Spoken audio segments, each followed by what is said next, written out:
Israel అంటే strongest defence system అని world మొత్తం అనుకుంటుంది. Iron dome, David sling, arrow ఇది ఒక triple layered shield, almost invincible అని ఫీల్ అవుతుంది. కానీ ఇప్పుడు సీన్ చూడండి, మిజైల్స్ గ్రౌండ్ హిట్ చేస్తున్నాయి, బిగ్ ఎక్స్ప్లోషన్స్, సైరన్స్. ఇది ఎలా పాసిబుల్?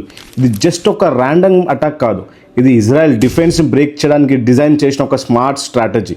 ఇరాన్ ఈ ఇంపాసిబుల్ బ్రీచ్ని ఎలా చేసింది సింపుల్గా ఎక్స్ప్లెయిన్ చేస్తా.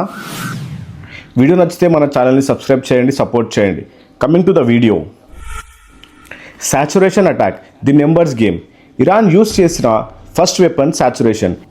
ఐరన్ డోమ్కి ఒక మిసైల్ ఇంటర్సెప్ట్ చేయడం చాలా ఈజీ, కానీ ఒకేసారి 100 ఆఫ్ బ్యాలిస్టిక్ మిసైల్స్ ఇంకా డ్రోన్స్ని లాంచ్ చేస్తే సిస్టమ్కి డిటెక్ట్ చేయడం చాలా కష్టం.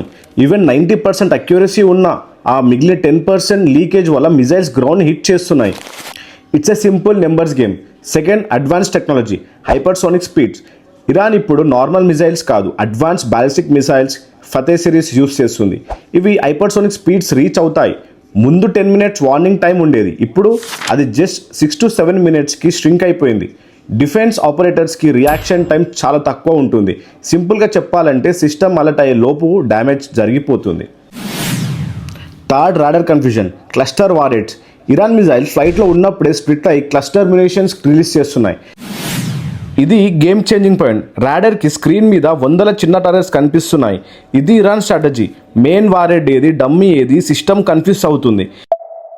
ఈ టార్గెట్ ఐడెంటిఫికేషన్ గ్యాప్ని ఇరాన్ పర్ఫెక్ట్గా యూజ్ చేసుకుంటుంది. Fourth, layered failure.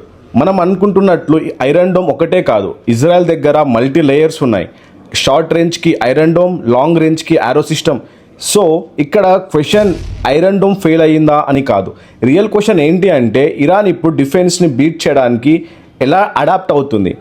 వారిప్పుడు just weapons మీద కాదు, మోడర్న్ స్ట్రాటజీస్ మరియు టాక్టిక్స్ మీద జరుగుతుంది. ఎంత పవర్ఫుల్ షీల్డ్ అయినా స్మార్ట్ ట్రాకర్కి గ్యాప్స్ దొరుకుతాయి. ఈ ఓల్డ్ సినారియో మీద మీ ఒపీనియన్ ఏంటి? డిఫెన్స్ సిస్టమ్ని ఇప్పుడు అప్గ్రేడ్ చేయాల్సిన టైం వచ్చిందా? కామెంట్ చేయండి. వీడియో ఇన్ఫర్మేటివ్గా అనిపిస్తే లైక్ చేయండి. మీ లైక్స్ అండ్ కామెంట్స్ నాకు నెక్స్ట్ లెవెల్ కంటెంట్కి మోటివేషన్ ఇస్తాయి. సబ్స్క్రైబ్ చేయడం మర్చిపోకండి. జై హింద్.